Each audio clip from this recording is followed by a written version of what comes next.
Hare Krishna. Thank you very much for participating in the Bhagavad Gita course.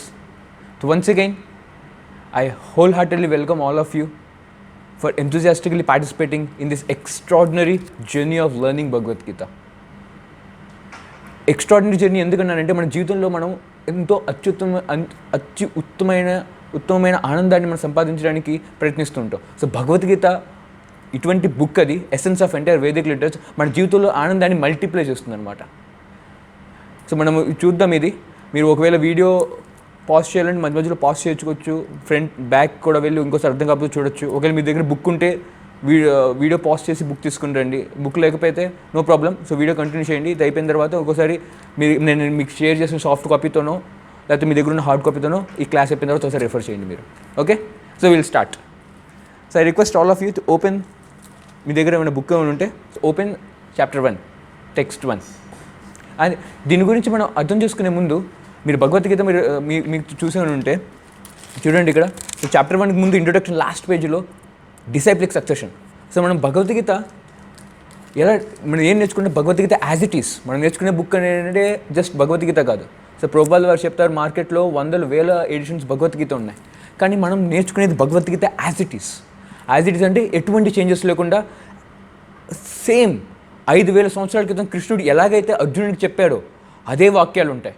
మీరు అనొచ్చు బయట పుస్తకాల్లో కూడా అదే వాక్యాలు ఉన్నాయి, కానీ కృష్ణుని హృదయంలో ఏముంది, అర్జునికి ఏం చెప్పాలనుకుంటున్నాడు, ఆ కృష్ణుని హృదయాన్ని మనకి అర్థమయ్యేటట్టు చెప్పడం అనేది భగవద్గీత యాజ్ ఇట్ ఈస్ అనమాట. అంటే యథాతథం, వితౌట్ ఎనీ చేంజెస్.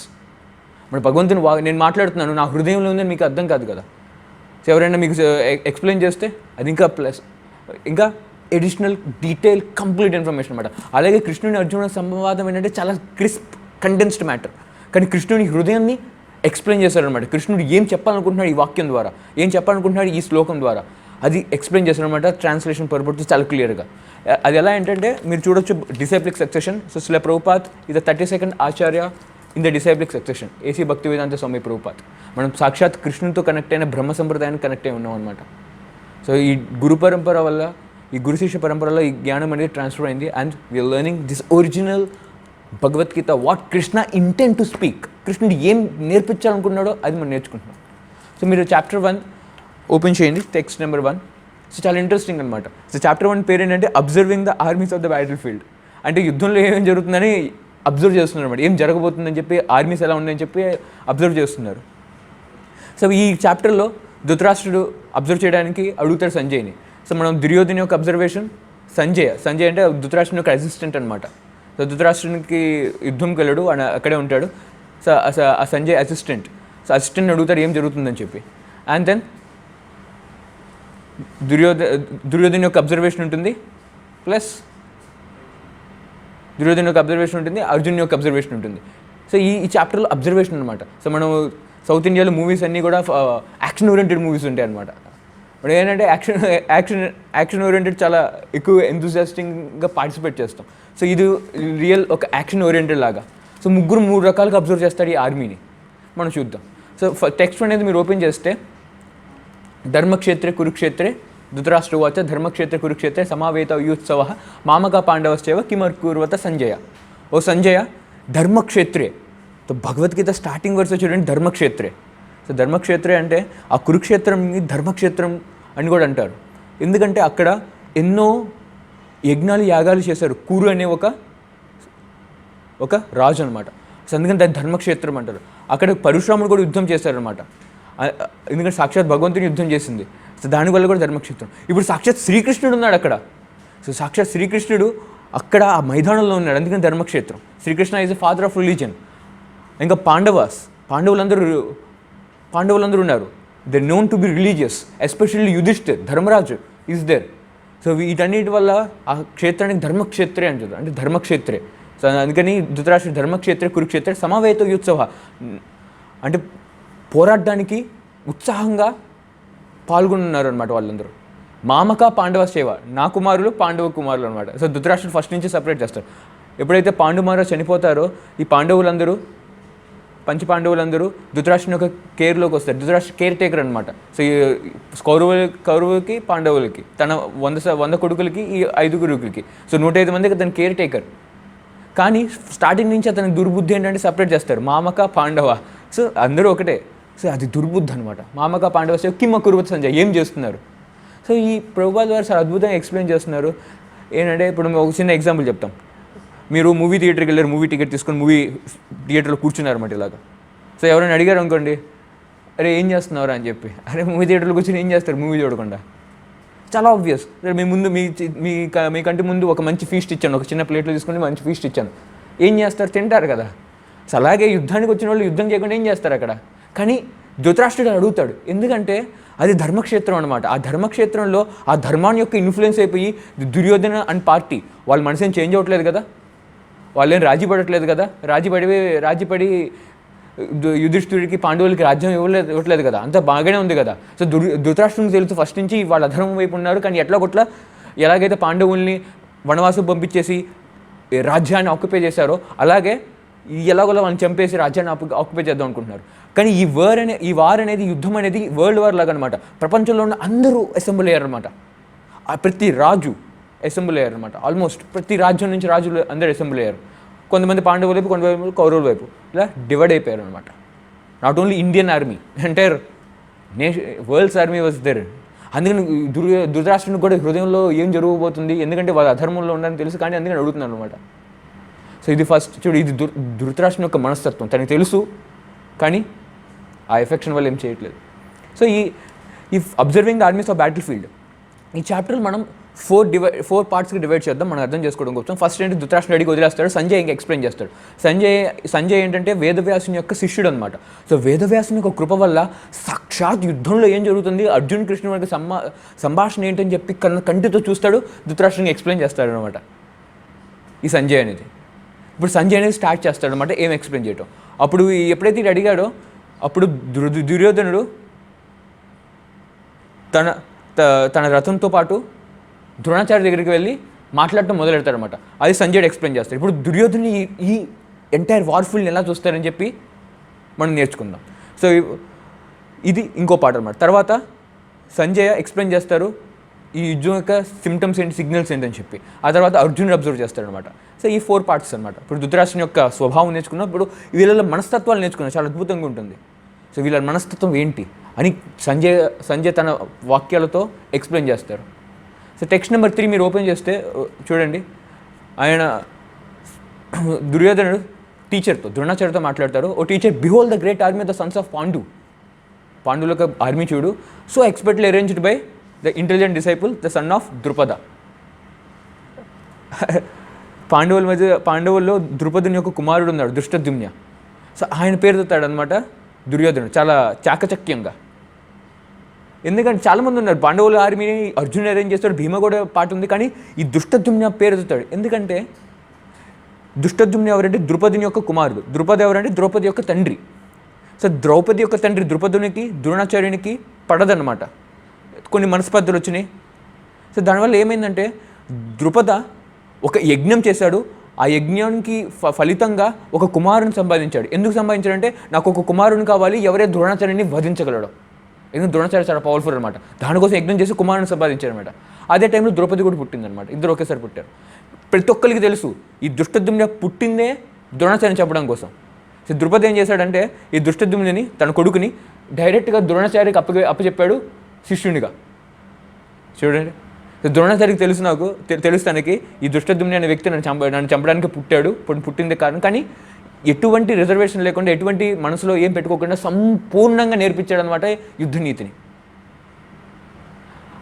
ఇప్పుడు దుర్యోధనుడు దాన్ని పాయింట్అవుట్ చేస్తున్నప్పుడు ఇండైరెక్ట్గా తన టీచర్కి, చూడు ఆ రోజు నువ్వు నేర్పించావు చాలా లిబరల్గా అని. బ్రాహ్మణి యొక్క స్వభావం అనమాట. తన దగ్గర ఎవరు వచ్చినా సరే తను నీట్గా చెప్తారు. ప్రభుపాల్ వారు ఏమంటారంటే ఒక రియల్ బ్రాహ్మణ, క్యాస్ట్ బ్రాహ్మణ కాదు, పుట్టిన బ్రాహ్మణ కులంలో కాదు, రియల్ బ్రాహ్మణ ఏంటంటే వచ్చి మీ అడిగితే మీ దగ్గర డబ్బు ఎంత ఉంది, బ్యాంక్ బ్యాలెన్స్ ఎంత ఉంది, పాస్వర్డ్ ఏంటంటే చెప్పేస్తాడు. ఎందుకంటే తన దగ్గర ట్రూత్ ఏమి చెప్పేస్తాడంటే అబద్ధం చెప్పడం అనమాట.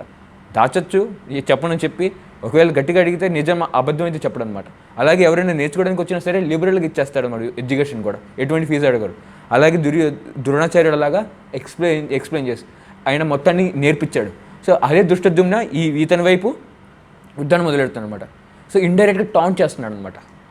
ఆ తర్వాత దుర్యోధనుడు ఆర్మీని క్యాలిక్యులేట్ చేస్తాడు. అటుపక్క ఎవరు ఉన్నారు, భీముడు ఉన్నారు, అర్జున్ ఉన్నాడు, యూధన ఉన్నాడు, సాత్యకి ఉన్నారు, ఇంకా అభిమన్యు ఉన్నారు, సన్స్ ఆఫ్ ద్రౌపది, వీళ్ళందరూ ఉన్నారని చెప్పి క్యాలిక్యులేట్ చేస్తారు అనమాట. వీళ్ళందరూ క్యాలిక్యులేట్ చేసిన తర్వాత తన ఆర్మీని క్యాలిక్యులేట్ చేస్తారు.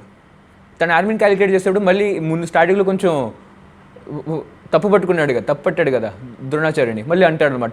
అప్పుడు 7th వర్స్ చూస్తుంటే ద్విజోత్తమ, ఓ బెస్ట్ ఆఫ్ ద బ్రాహ్మణాస్, మళ్ళీ ఇంకోసారి మళ్ళీ బెస్ట్ ఆఫ్ ద బ్రాహ్మణాస్ అని ప్రైజ్ చేసి మన వైపు ఎవరు ఉన్నారు చూద్దామని చెప్పి ఇంకా పేర్లు చదువుతారు. యువర్ సెల్ఫ్, నువ్వున్నావు, ప్లస్ భీష్మ ఉన్నారు, కర్ణ ఉన్నాడు, వికర్ణ ఉన్నారు, అశ్వత్థామ ఉన్నారు. అశ్వత్థామ తన కొడుకు అనమాట. సో ఈ ద్రోణాచార్యునికి మంచి మంచి నచ్చే వాళ్ళ పేర్లని చెప్పి తన్ని ఎంకరేజ్ చేస్తారు. ఇంకా తర్వాత మళ్ళీ ఇంకా భీముని పేరు ఎత్తుతాడు 10th 11th. ఎందుకంటే భీముడు అంటే దుర్యోధనికి పడదనమాట. చాలా గాఢమైన శత్రుత్వం వాళ్ళిద్దరి మధ్య. భీముడికి ఏం లేదు, దుర్యోధనకి ఉంటుంది. అందుకని చెప్తానంటే భీముడు ఆర్మీ ప్రొటెక్ట్ చేశాడు, చూడు ఎంత వీక్గా ఉందో, మన ఆర్మీ చూడు ఎంత బలంగా ఉందో, భీష్ముడు ప్రొటెక్ట్ చేసింది. సో మీరందరూ భీష్ముడికి హెల్ప్ చేయాలి. సో ఇలా సంభాషణ చేస్తున్నప్పుడు భీష్ముడికి అర్థమవుతుంది, ఎందుకంటే ఆయన చిన్నప్పటి నుంచి తెలుసు ఇతని స్వభావం అనేది. సో భీష్ముడు ఏం చేస్తాడంటే దుర్యోధన ఆనందాన్ని పెంచడం కోసం ఎందుకంటే భీష్ముడు ఈ ఎంటైర్ కౌరవ సేనకి కమాండర్ ఇన్ చీఫ్ అనమాట. సో పాండవులు కౌరవులు ఎలా అసెంబుల్ అవుతారు, పాండవుల దగ్గర 7 అక్షోహిణి అనేది ఒక కౌంట్ అనమాట. కౌరవుల దగ్గర 11 అక్షోహిణి కౌరవుల దగ్గర ఉంటుంది, 7 అక్షోహిణి పాండవుల దగ్గర ఉంటుంది, మొత్తం 18 అక్షోహిణి. సో 11 అక్షోహిణి సైన్యానికి ఒక లీడర్ ఎవరంటే భీష్ముడు అనమాట. సో భీష్ముడు లీడర్ అనమాట. సో లీడర్ని సపోర్ట్ చేయమని చెప్తుంటే అప్పుడు భీష్ముడు గట్టిగా శంఖాన్ని ఊదుతారు. ఇంకేంటంటే దుర్యోధనికి ఎంతో నమ్మకం తన ఆర్మీ మీద, ఎందుకంటే భీష్ముడు ఉన్నాడు. కానీ భీష్ముడు ఒక్కడు సరిపోతే పాండవులందరూ వధించడానికి. భీష్ముడి శక్తి అంత గొప్పది. అందుకని భీష్ముడు శంఖాన్ని ఊదుతారు దుర్యోధనునికి ఆనందం పెంచడం కోసం. అసలు భీష్ముడు శంఖం ఊదాక దుర్యోధను హ్యాపీగా ఫీల్ అవుతాడు, భీష్ముడు నాతో ఉన్నాడని చెప్పి.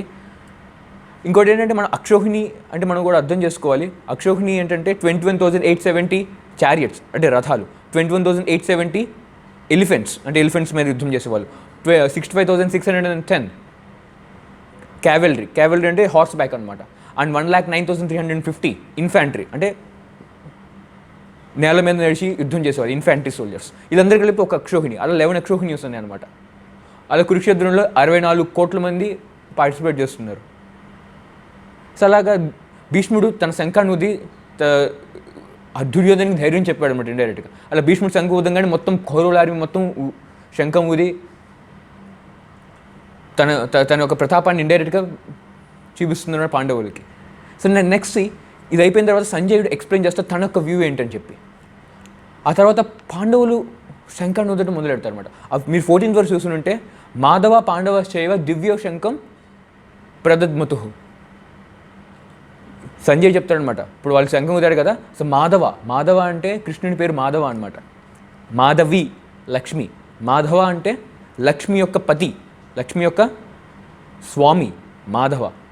సో సాక్షాత్ శ్రీకృష్ణుడు ఉన్నాడు. లక్ష్మి ఏంటంటే ఫార్చ్యూన్, అదృష్టం అనమాట. సో చెప్తాడు మాధవ అర్జున పాండవశ్చైవ దివ్యం శంఖం ప్రదద్మతు. ఈ మాధవుడును ఈ దివ్య శంఖం అంటే డివైన్ ట్రాన్స్జెండల్ కాంక్షల్స్ అంటే శంఖాలు అనమాట, వాళ్ళు ఊదారు అనమాట. సో ఈ మాధవ అనే పేరు చాలా సిగ్నిఫికెంట్. ఇండైరెక్ట్గా ధృతరాష్ట్రుడికి చెప్తున్నాడు ఏంటంటే సాక్షాత్తు శ్రీకృష్ణుడు ఉన్నాడు, తనతో పాటు లక్ష్మి ఉంది, సో ఫార్చ్యూన్ వీళ్ళకి వైపు మాత్రమే ఉందని చెప్పి ఇది ఇండైరెక్ట్ సిగ్నల్ అనమాట.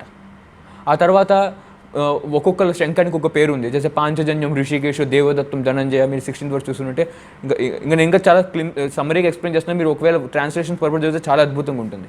సో అలా ఒక్కొక్కరు శంఖాన్ని ఊదుతుంటారు, దాని పేరు చెప్తూ ఉంటారు. ఆ తర్వాత 19 చూస్తుంటే మీరు సఘోష దాత్తరాష్ట్రాణం హృదయాన్ని వ్యధారయత్ నభశ్చ పృథ్వీం చైవ తుములో అభినాథయన్. ఎప్పుడైతే పాండవులు ఒకదాని తర్వాత ఒకళ్ళు మొత్తం అందరూ అలా శంఖాన్ని ఊదారో ధృతరాష్ట్రుని యొక్క కుమారుల యొక్క హృదయం అంతా చలించిపోయింది అనమాట. సో ఇది ఎక్స్ప్లెయిన్ చేస్తాడు ధృతరాష్ట్రుడికి ఎవరు, సంజయ్ తన అసిస్టెంట్ అనమాట. ఇంపార్షియల్గా ఎక్స్ప్లెయిన్ చేస్తున్నాడు వాళ్ళ హృదయంలో ఏం జరుగుతుందని చెప్పి. ఇదే వేదవ్యాసుని యొక్క కృప సంజయుడి మీద. సో కౌరవులు ఊదినప్పుడు పాండవులకి ఏం కాలేదు, కానీ పాండవులు ఊదినప్పుడు కౌరవులకి అయిందనమాట, హృదయం షేక్ అయిందనమాట. సో ఇది ఇంకొక సిగ్నల్ పాండవుల వైపు విజయం ఉందని చెప్పి. ఇంకా 20th వర్స్లో చెప్తారంటే అర్జునుని యొక్క రథం మీద కపి హనుమంతుడు ఉన్నాడని చెప్పి. ఒక చిన్న స్టోరీ, భీముడు ఒకసారి బద్రీనాథ్ యాత్రలో ఒకసారి హనుమంతుని కలుస్తాడు. ఒక స్టోరీ ఏంటంటే, సో హనుమంతు చెప్తాడు, నేను యుద్ధం చేసేటప్పుడు అర్జున్ యొక్క ఫ్లాగ్ మీద నేను ఉంటానని చెప్పి. సో ఈ పదాన్ని ఎందుకు ఇస్తాడంటే, ఎప్పుడైతే రాముడు రావణ యుద్ధంలో హనుమంతుడు రాముడితో పాటు ఉన్నాడు అనమాట. సేమ్ రామ హనుమాన్ అర్జున్తో పాటు ఉన్నారు. ఇప్పుడు రాముడు సాక్షాత్ ముందున్నాడు రథసారథిలాగా, హనుమంతుడి పైన ఉన్నాడు. సో ఇంకొక సిగ్నల్ ఇండైరెక్ట్గా ప్రభుపాల్ వారు ఎక్స్ప్లెయిన్ చేస్తారు. ఇది ఇంకొక సిగ్నల్, వాళ్ళు యుద్ధం గెలుచుకోబోతున్నారు అని చెప్పి. ఇలా ఇండైరెక్ట్గా సిగ్నల్స్ చెప్తారు. Four signals ఇస్తారన్నమాట. మాధవ అనే పేరు చెప్తారు, ఫాస్టిన్ వైపు ఉందని చెప్పి. వాళ్ళ దగ్గర ట్రాన్స్జెండల్ కాంక్షల్స్ ఉన్నాయి, ట్రాన్స్జెండల్ ఐటమ్స్ ఉన్నాయి వాళ్ళ దగ్గర అని చెప్పి. ఇంకోటి ఏంటంటే, ధృతరాష్ట్రుల హృదయం అనేది చెలించిపోయింది.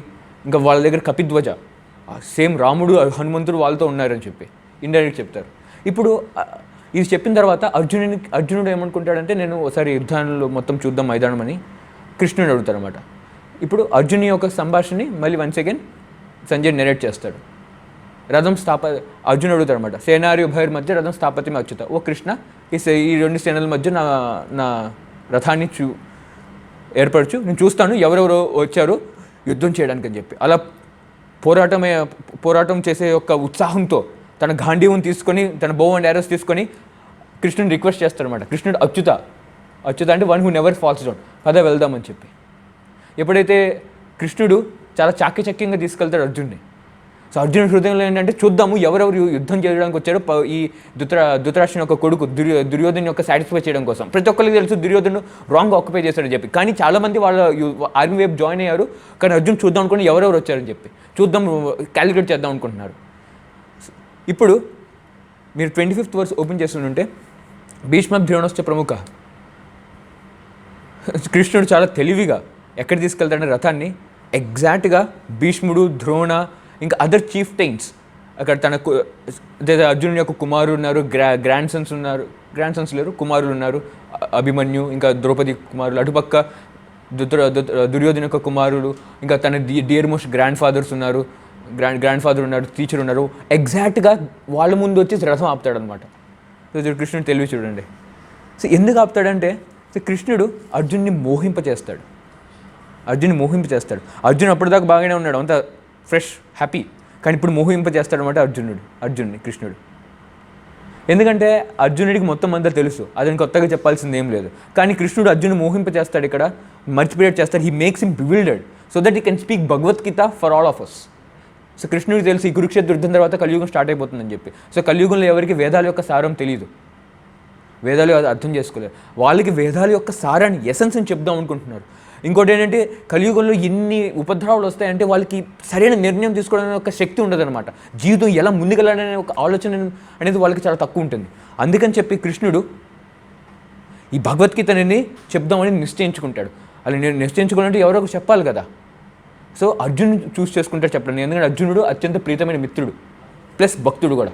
సో భక్తుడు అవ్వటం అనేది ఒక యోగ్యత అనమాట. సో మీరు కూడా ఈ భగవద్గీత అనేది వింటున్నారు ఈ 18 days, నేను రిక్వెస్ట్ చేస్తాను, please chant Hare Krishna Mantra regularly. When you do devotional service you can understand Bhagavad Gita very easily. Okay, so please before reading Bhagavad Gita chant Hare Krishna Mantra also, at least 1 or 2 rounds or 5 rounds or 8 rounds, if possible 16 rounds also.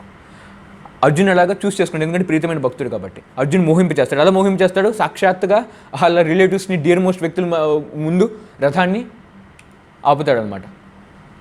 ఈ essence of భగవద్గీతని అర్జునుడికి కృష్ణుడు చెప్తాడు. ఎలా చెప్తాడంటే, entire Vedas is compared to the cow and కృష్ణుడు గోపాలుడు and Arjun ఒక దూడలాగా అనమాట. సో ఆవు పాలు ఎప్పుడు ఇస్తుందంటే దూడని చూసిన తర్వాత. సో అలాగా ఆ వేదాల నుంచి అర్జున్ పక్కన పెట్టుకొని పాలను తీస్తాడనమాట. పాలు ఏంటంటే this is Bhagavad Gita as it is. So అలాగే ఈ పాలు అనేది కృష్ణుడు తీస్తాడు, the essence of entire Vedas. So చెప్పడానికి తీయడానికి కరెక్ట్గా వాళ్ళ ముందు పెట్టాడు. ఎప్పుడైతే వాళ్ళ ముందు పెట్టారో అర్జునుడు ఏం చూస్తున్నాడంటే, I see all different grades of my friends, relatives. And అతని హృదయంలో దయ అనేది పెరుగుతాడు. నా కోసం ఇంతమంది జీవితాన్ని త్యాగం చేస్తున్నారా, అయ్యో ఎందుకు నేను రాజ్యం ఎంజాయ్ చేయడం కోసం నా కోసం ఇంతమంది జీవితం త్యాగం చేస్తున్నారా. ఆ కంపాషన్ అనేది హృదయంలో అతనికి ఉదయిస్తుంది అనమాట, జాగృతం అవుతుంది, ఉదయిస్తుంది అనమాట. అప్పుడు చెప్తానమాట అర్జున్, మీరు 28-29 verses చూస్తుంటే, మై లిమ్స్ ఆర్ క్వివరింగ్, అంటే నా శరీరం వణుకుతుంది, ప్రతి అంగం అనేది వణుకుతుంది.